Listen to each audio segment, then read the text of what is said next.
요즘 사람들이 입버릇처럼 하는 말이 하나 있어. 시간이 없어. 운동할 시간도 없고, 책을 읽을 시간도 없고, 부모님께 전화할 시간도 없다고 하지. 그런데 이상하지 않아? 하루는 누구에게나 똑같이 24시간이잖아. 그런데 어떤 사람은 하루가 너무 짧다고 하고, 어떤 사람은 시간이 너무 느리게 간다고 해. 재미있는 영화를 볼 때 2시간은 금세 지나가지만 병원에서 결과를 기다리는 10분은 유난히 길게 느껴지기도 하지. 시계가 가리키는 시간은 같은데 마음이 느끼는 시간은 전혀 다른 거야. 우리는 시간을 아끼기 위해 시계를 만들었어. 몇 시에 만나고 언제 일을 시작하며 얼마 동안 쉬었는지를 정확히 알게 되었지. 하지만 시계가 정확해질수록 사람들은 오히려 더 바빠졌어. 분 단위로 일정을 나누고 초 단위로 기록을 재면서도 늘 시간이 부족하다고 말해. 어쩌면 우리는 시간을 재는 방법은 알게 되었지만 시간을 살아가는 방법은 잊어버린 것인지도 몰라. 오늘은 시간과 시계, 그리고 불교에서는 흘러가는 시간을 어떻게 바라보았는지 이야기해 보려고 해. 초심아, 시간 자체를 눈으로 본 적 있어? 우리는 초침이 움직이는 모습은 볼 수 있지만 시간은 색도 없고 모양도 없어. 옛사람들은 주변의 변화를 보며 시간을 알았어. 해가 뜨면 아침이었고, 해가 머리 위에 오르면 한낮이었으며, 산 너머로 지면 하루가 저물었지. 달의 모양으로 한 달을 헤아리고 꽃이 피고 낙엽이 지는 모습으로 계절을 알았어.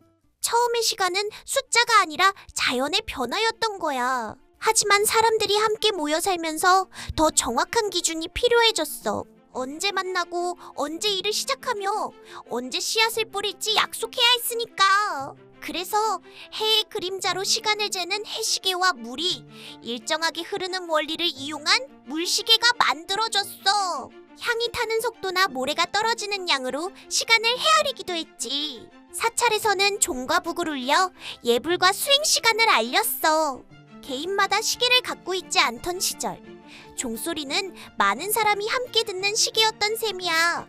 시간은 지금처럼 개인의 일정표가 아니라 모두가 함께 따라가는 생활의 리듬에 가까웠어. 기계식 시계가 등장하고 점점 정확해지면서 사람들의 생활도 달라졌어. 예전에는 해가 뜨면 일을 시작하고 맡은 일이 끝나면 쉬는 경우가 많았지. 하지만 시계가 널리 사용되면서 사람들은 일을 얼마나 마쳤는지보다 몇 시간 동안 일했는지를 따지기 시작했어. 몇 시까지 출근하고 몇 시부터 쉬며 몇 시에 일을 끝내는지가 중요해진 거야. 시간은 자연스럽게 흘러가는 것이 아니라 절약하고 관리해야 하는 것이 되었어. 그래서 우리는 이런 말을 자주 해. 시간을 낭비하지 마라. 시간은 돈이다. 하지만 시간은 돈처럼 모아둘 수 없어. 오늘 1시간을 아꼈다고 해서 내일 꺼내 쓸 수 있는 것은 아니잖아. 시간은 소유하는 물건이 아니라 우리가 지나가며 살아가는 과정에 가까워. 문제는 하루가 짧다는 데만 있지 않아. 몸은 한 곳에 있는데 마음은 늘 다음 일정으로 달려가 있다는 데 있어. 밥을 먹으면서 일을 걱정하고 누군가를 만나면서도 휴대전화를 확인하지. 그래서 많이 움직이고도 정작 무엇을 했는지 기억하지 못할 때가 생겨. 불교에는 아주 짧은 시간을 뜻하는 말이 있어. 바로 찰나야. 찰나는 산스크리트어 크샤나에서 온 말로 무엇인가가 생겨나고 변하고 사라지는 짧은 순간을 가리켜? 후대의 불교 논서에서는 찰나를 아주 작은 시간 단위로 설명하기도 했어. 하지만 정확히 몇 초인지를 계산하는 것이 중요한 것은 아니야. 찰나라는 말은 세상에 멈추어 있는 것은 없다는 사실을 보여줘. 가만히 앉아 있어도 몸은 계속 숨을 쉬고 심장은 뛰며 몸속에서는 수많은 변화가 일어나고 있어. 마음은 더 빠르게 달라지지. 기분이 좋다가도 말 한마디에 화가 나고 화를 낸 뒤에는 미안한 마음이 생기기도 해. 불교에서는 이처럼 모든 것이 순간마다 생겨나고 사라진다고 보았어. 이를 찰나생멸이라고 해. 겉으로는 그대로인 것 같아도 실제로는 끊임없이 달라지고 있다는 뜻이야. 시계의 시침도 바라보고 있을 때는 멈춘 것처럼 보이지만 시간이 지난 뒤 보면 다른 자리에 와 있잖아. 우리의 몸과 마음도 마찬가지야. 변화가 작고 느려서 알아차리지 못할 뿐 완전히 같은 순간은 다시 오지 않아.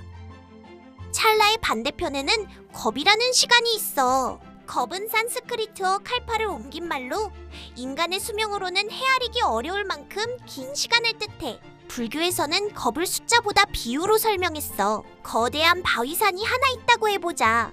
누군가 100년에 한 번씩 부드러운 천으로 그 바위의 표면을 살짝 스쳐. 그 일이 계속되어 바위산이 완전히 닳아 없어질 때까지의 시간보다도 겁은 길다고 해. 또 거대한 성 안에 겨자씨를 가득 채운 뒤 100년에 한 알씩 꺼내는 비유도 있어. 그만큼 상상하기 어려운 시간을 표현한 것이지. 불교는 찰나에서 겁까지 아주 넓은 시간의 범위를 이야기해. 하지만 긴 시간보다 중요한 것은 한순간의 선택이야. 상처를 주는 말은 몇 초면 끝나지만 듣는 사람의 마음에는 오랫동안 남을 수 있어. 반대로 짧은 위로 한마디가 누군가를 다시 일으켜 세우기도 하지. 순간은 짧아도 그 안에서 한 행동의 영향은 길게 이어질 수 있어. 불교에서 시간과 가장 깊이 연결되는 가르침은 무상이야. 무상은 모든 것이 변한다는 뜻이야. 젊음은 늙음으로 변하고 건강은 병으로 변할 수 있으며 만남은 언젠가 헤어짐을 맞아. 기쁨도 계속되지 않고 슬픔도 그대로 머물지 않아. 사람들은 좋은 순간이 영원하기를 바라지만 변하는 것을 붙잡을 수는 없어. 반대로 괴로운 순간에는 그 고통이 끝나지 않을 것처럼 느끼지.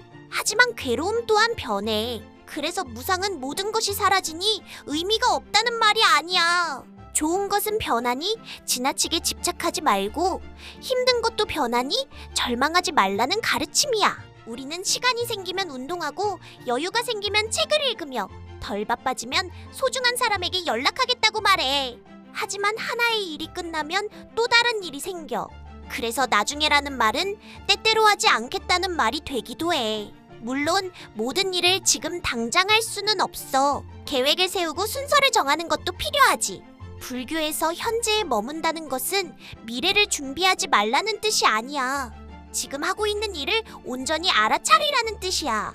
밥을 먹을 때는 맛과 향을 느끼고, 걸을 때는 발이 땅에 닿는 감각을 알고, 누군가의 말을 들을 때는 다음 대답을 준비하기보다 그 이야기를 먼저 듣는 거야. 호흡을 바라보는 수행도 마찬가지야. 숨을 억지로 멈추거나 붙잡는 것이 아니라 들어오는 숨과 나가는 숨을 있는 그대로 알아차리지. 현재에 머문다는 것은 시간을 멈추는 일이 아니라 흘러가는 순간을 놓치지 않는 일이야. 조심아, 시계를 한번 바라봐. 시계에는 과거를 가리키는 바늘도 없고 미래를 가리키는 바늘도 없어. 시계가 보여주는 것은 언제나 지금이야. 하지만 사람의 마음은 지나간 일을 후회하거나 아직 오지 않은 일을 걱정하느라 지금을 놓치곤 해. 시간이 없다는 말은 때로 시간이 부족하다는 뜻이 아니라 지금 이 순간에 마음이 머물지 못한다는 뜻일 수도 있어. 우리는 하루를 25시간으로 늘릴 수 없어. 지나간 시간을 다시 불러올 수도 없지. 하지만 지금 눈앞에 있는 사람의 이야기를 제대로 듣고 미안한 사람에게 사과하며 고마운 사람에게 마음을 전할 수는 있어. 불교에서는 가장 짧은 시간을 찰나라고 부르고 상상할 수 없이 긴 시간을 겁이라고 불러. 그러나 우리가 실제로 살아갈 수 있는 시간은 언제나 지금뿐이야. 시계는 지금 몇 시인지 알려줘. 불교는 그보다 더 중요한 것을 묻지. 지금 이 순간 너는 어디에 마음을 두고 있니?